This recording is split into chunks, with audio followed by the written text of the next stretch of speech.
What's good, internet? My name is attackslug. Welcome back to WWE 2K15 on the PS5 in 2021, because why not? And I am currently challenged to hit a 4-star or above ranking in 3 more matches as per Vicky. What would that reward me to? Perhaps a title opportunity, perhaps not. We are getting closer and closer to Raw from our SmackDown run here. Pretty good run on SmackDown. Next opponent is going to be RVD. That is very appropriate considering our Hall of Fame discussion from last night. Let's go. And so I welcome you to a fine Wednesday during a very long week of a whole lot of wrestling. We're only just at the tip of the oh my god, things are going to be airing a lot in the next couple of days between AEW NXT tonight, NXT tomorrow, then SmackDown, then Mania, and then Mania. So yeah, we're getting there, and it's getting going. So, we do have NXT tonight on the final Wednesday for NXT, because next week going to be Tuesday, and it is going to be night 1 of TakeOver Stand and Deliver. But even though it's going to air on both TV and on Peacock, we are still being constrained by that 2-hour, alright, you got to end at 10 p.m. because TV. Or, 10-10 or overrun, whatever, right? But you're still on USA technically, so therefore you must abide to TV rules. Now, how does that mean, or how is that going to function for being asked to deliver a TakeOver-worthy match? But you're still on the TV constraints should be interesting, considering it's also going to be on Peacock, which I would imagine has no TV commercials. I would hope, but we'll see. I don't know yet. That should be interesting to find out. But there is a little bit of counter-programming here from AEW tonight, as they have announced that Mike Tyson will be on the show once again. Not sure if that's a TNT mandate or what, but I have to wonder, will he be yawning during a Cody match again, is the question. Hopefully not, Mike. Hopefully not. But yeah, that's definitely a ratings ploy for AEW going head-to-head with NXT, Night 1, TakeOver, Stand, and Deliver. But last night was the 2020 and the 2021 Hall of Fame ceremonies. Back-to-back in separate broadcasts. So overall, a 3-hour thing. Much different than the usual Hall of Fame with a crowd type stuff, and much more truncated as such. So being 3 hours for 2 shows, that's pretty short. When you consider it in years past how long those Hall of Fame things went on and on and on. Looking at you, Hillbilly Jim, just the guys who would just go on and on, like Mr. T. Yeah, those didn't happen this year. So a much shorter experience all around. But I will say that number 1, it was fine. But number 2, the fact that I've been kind of grown accustomed to, I don't like it, but I've grown accustomed to the piping in of the cheers and the boos and whatever else they've done during the actual matches and that kind of thing during the pandemic era stuff. But man, did it feel extra fake, extra phony, extra contrived, extra just... The Hall of Fame cheers and the chants and it just felt so fake. I know fake is a bad word in wrestling, but good God, did it feel just boo. Boo! And obviously, there were no boos, it was the Hall of Fame. But boo, I say to you, on that. It was just rotten. For me, anyway. As a viewing experience, I felt it was definitely detracted. Definitely detracted from the overall thing for me as someone who does, occasionally like those Hall of Fame things.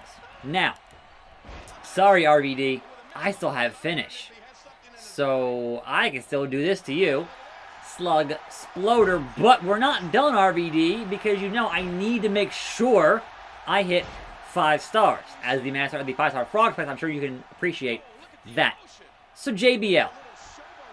JBL's thing, his video package, totally brushed over the fact that he was a Justin Hawk Bradshaw. He was managed by Uncle Zeb. There was a whole portion of his career that was not mentioned at all, which was kind of funny. And the same for Kane. So, you know, there was that. But a whole portion of his thing was not mentioned at length. Kind of funny. But, you know, I thought that his whole thing at the end there, where it seemed like he was actually going to apologize for his actions that we know historically were not particularly great, being a bully and everything else, and then he totally did that whole heel swerve thing. Nah. JBL's still a jerk in real life, not just in his heel persona, so not feeling that. But yeah, piping in the whole wrestling god thing, nah, not feeling it. Now, Yushin Thunder Liger. Loved that video package, but it was funny. They only had footage from WCW, and they had footage from his one match in NXT, and nothing else in his, like, 40-year career. From the 80s until last year's Tokyo Dome show, right? Like, and I get it. They're not going to have access to that footage from New Japan. But still, bro. But still. Like, he had a long career outside of those couple of years in WCW and that one match against Breeze in NXT. It was pretty fun. Alright, RVD. Victim number 1. That should be 5 stars. And it is 4 stars. So that is 2. 4 matches in a row. I need 2 more of those. Perhaps the next match will have 2 finishers in it. We shall see. Who else is in line here, Vicky? Oh! Also in the Hall of Fame last night, that's gotta be Kane. Now, the Legacy class for 2020 included Dr. Death Steve Williams. And it's like, man, that seems kind of like an oversight for being in the Legacy class. I understand, obviously he's not alive anymore, and usually that gets 1 per year, and they're usually bigger than he was in what he did in WWF at the time. But I thought it was interesting because they used 0 footage from his run in WWF. Like, none of that. It was all older footage from that, and that was weird, because he was there. He did work there, so that was a little bit unusual. Now, the Bellas, I'm only going to mention here because that was fine. Like, the package and the speech and everything else was fine. But at the end of the speech, when they were done, right, some of the worst parts of the piped-in chants during this whole ordeal of the Hall of Fame speeches was they piped in a one more match chant for the Bellas at the end of their spiel. And I'm like, bruh, it felt so phony. It felt so fake. And I'm sure somebody out there is going to be like, yeah, man, Bella Army, get back in the ring. And I'm like, I don't think that the people who would pay for tickets for the Hall of Fame are the kind of fans who would chant one more match at the Bellas. I just don't see that happening in real life. I'm just saying. Because usually those are the hardest of the hardcore fans that are in that Hall of Fame crowd, and I don't see them chanting that at those individuals. So, beyond that, there was obviously the NWO 444 Life went in, and Hogan did the usual Hoganing, right? But the 2021 class, including RVD, had to mention how high he was, because of course it's RVD. Molly Holly, still one of the nicest actual people in wrestling. Just mentioned all of the crew backstage in her speech. That was nice to see. And Kane, in his deal, right, did mention his previous gimmick as Isaac Yankem that his mom liked, which was hilarious. But no mention of Fake Diesel at all. So, no mention of the Christmas Creature.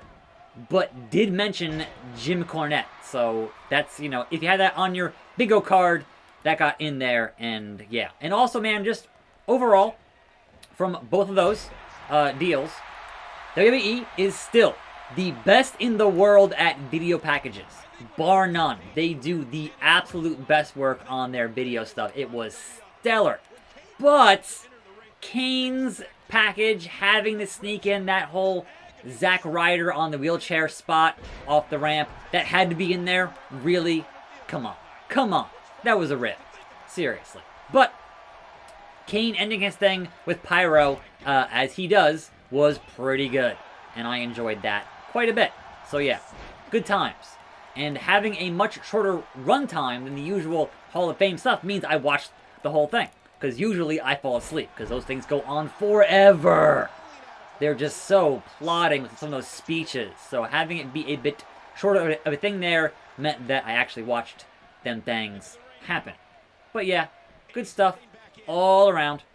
That's gotta be Kane. And yes, that was in there. That's gotta be Kane! Because that was his debut, and it was hilarious. So, Kane here, giving me some problems as I attempt to have a smart strategy against the big red machine, the devil's favorite demon. Oh, come on. Signature. He's laying right there. Woo! Hit that 5-star slug splash on Kane. Keep laying there, Kane. Keep laying there, Kane. Here we go. Woo! But it ain't over yet, Kane. I want a guaranteed 4 stars. I cannot get this far and then not get that 4 stars across the board. At least 4. If not 4.5. If not 5, Kane. Don't you worry. Big red jobber is what you are today. So yeah, tonight it's going to be a watching takeover first instead of AEW. Because usually I watch AEW live and then watch NXT the following morning. Because that's just easier for me to get through. And at the beginning of this whole war on Wednesday, I was watching both at the same time. I wanted to see, would there be any counter-programming for that? And that was, honestly, watching 2 shows at the same time, a headache. I wouldn't recommend doing it. It's not worth doing. It's just having 2 sets of commentary in each ear, nah. Major headache on that, so don't do that. So yeah, I'll watch NXT tonight, and then watch AEW tomorrow morning, and then discuss it here on the show, as I would do. And I botched that Hurricanrana. Kane taking over. Getting his stuff in. That's what he do. Can I reverse Kane and not get put away by the devil's favorite demon? Thankfully, I have Regal here at ringside to help me out if I need that help. Hopefully. Kane Meteora to Kane. I'm at 65, 75, that's 10% per kick. That's a pretty good return there on that. Hurricanrana into signature. And then we'll get that charged finish here. Hit Kane with that slug sploder, hopefully. Charged finish. It's time, Kane, to go bye. Mr. Hall of Fame, Mr. Mayor. That's gonna be all she wrote. Power pound. Your legs ain't that long, Kane. And that should be a solid 5 stars, if not 4.5. Solid 4 stars with 2 finishers. I got 4 stars. I gotta be careful here. I gotta make sure I don't botch this last one like I botched that match with Sheamus. So, Vicky, who do you got? Who can you possibly give me in the arena of SmackDown that I have not fought and beat already? What name, what legend could you possibly bring in here? If Ric Flair brought in Stone Cold and The Rock, what do we got? Eric Rowan is my final 4-star challenge. Okay. Not the most impressive of the opponents here, but I'll take it. Probably not going to be in the Hall of Fame, but, I mean, look, at some point they'll put in the Wyatts, and then at that point, yes, he'll be in the Hall of Fame. Like, at some point they will do, alright, the Wyatt family in like 20 years, right?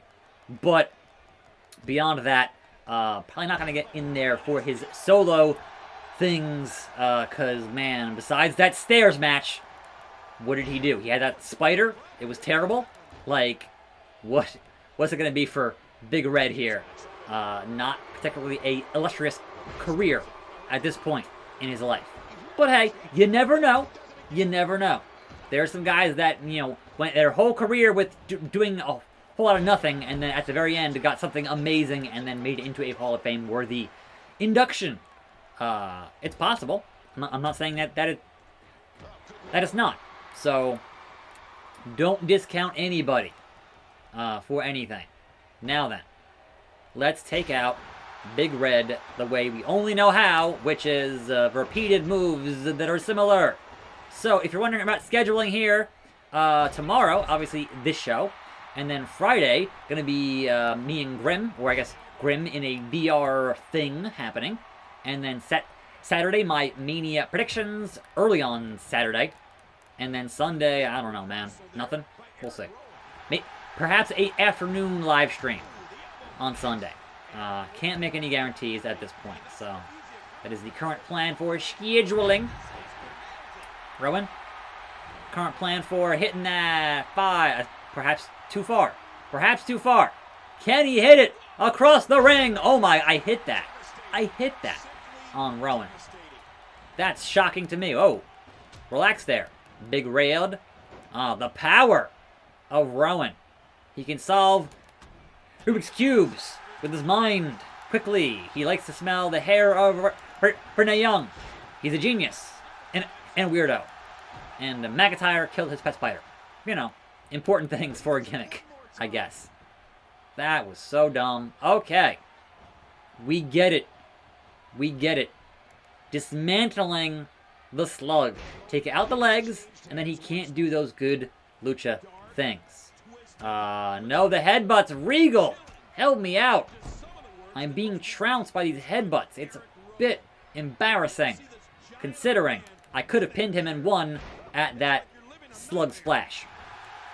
And now I'm missing every single bro. This helps for having a higher match rating for the back and forth. It does. But it's also frustrating to constantly just lose every single reversal. Get him! Get him! Backbreaker. Neck breaker. Get that boy. We need 10%. Nope. How I missed the Judas effect, the back elbow. Seriously. What is with the reversals? Eric, Rowan. What is your problem, man? Aha. Fooled you. Regal. There we go. There we go. Regal, buying me time. And Rowan is not impressed by the man's man. He is a man, such a grapple. There it is. One of those. And one of those. Now, 107. And Park. And charge finisher. Can I nail that Slug Sploder one more time on Big Red and put him down for good? Give me that power pin for good. And a 3 count. That better be 4 stars. 5-star Rowan strikes again. Greatest of all time. I'll take it. That was 4, Vicky. That was 4. I did the 4 for 4. So what is my reward? Daniel Bryan defeats Roman Reigns in a Falls Count Anywhere match. Give me D-Bry. Well, we'll find out what Vicky has to say tomorrow. I'm attackslug. Thanks for watching. More videos right here. See you next time. And I'm out.